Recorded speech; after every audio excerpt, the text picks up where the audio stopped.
All right, before the break, we brought you new reporting on growing concerns among national security officials. And this comes after the recent arrests of 8 people from Tajikistan with suspected ties to ISIS. I want to bring in now Michael Allen, Managing Director at Beacon Global Strategies. He also served in several roles at the National Security Council during the George W. Bush administration. Great to see you. Thank you. Thank you for having me. Thank you. So how worrying is it that all of those arrested were apparently screened by U.S. officials and still allowed to enter into the U.S.? Well, Frederica, I think we're only as good as our intelligence collection is. And when there's so many different people around the world and there's so many different issues coming out of now Central Asia, I think it's a new threat picture that the intelligence community and the national security establishment in Washington are going to have to look harder into. I think it is something that we need to be worried about, and I think we need to remain on our toes so that we have our homeland security coordinated with some of our intelligence elements overseas so that we can begin to try and screen and block out would-be terrorists.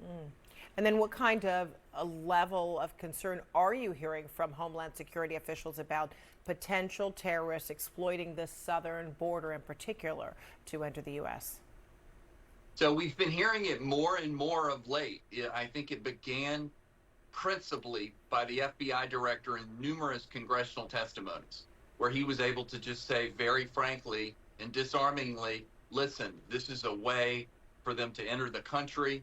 It's been a flashing light for people around the world to realize that the back door of the United States might be ajar. And so I think it's something that Congress needs to pay better attention to. They need to fund more border patrol. We need to put more intelligence elements, maybe it's drones and the rest, on the southern border.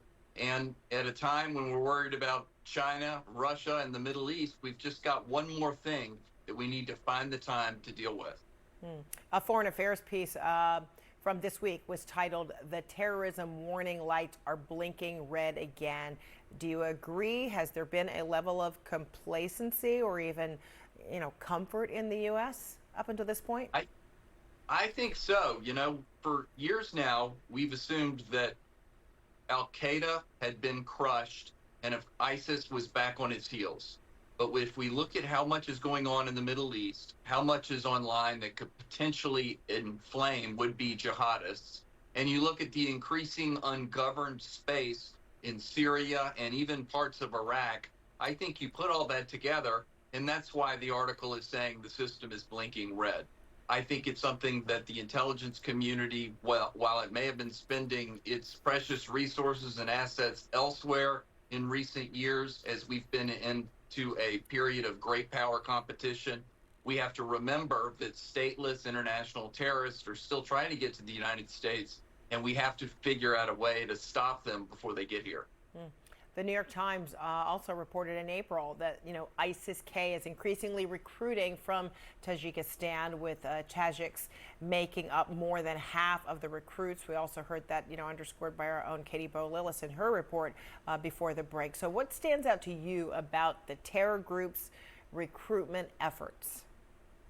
Well, I think one, it's coming from a region that we've always been worried about, but that seems to be going up the threat matrix, and those are the countries in Central Asia. Also, there is new evidence, I think, especially when you consider some of the new sources, that Afghanistan may not be as safe as we had anticipated. The Biden administration, the United States, is relying on something called over the border, over the horizon intelligence collection and drones that could fly in from the Middle East. We may need to figure out a way to be more present in Afghanistan, Pakistan, and in the Central Asian region so that we can try and hit these terrorists overseas or get to them before they can get to the United States. All right, Michael Allen, we'll leave it there for now. Thank you so much, and happy Father's Day weekend. Thank you so much.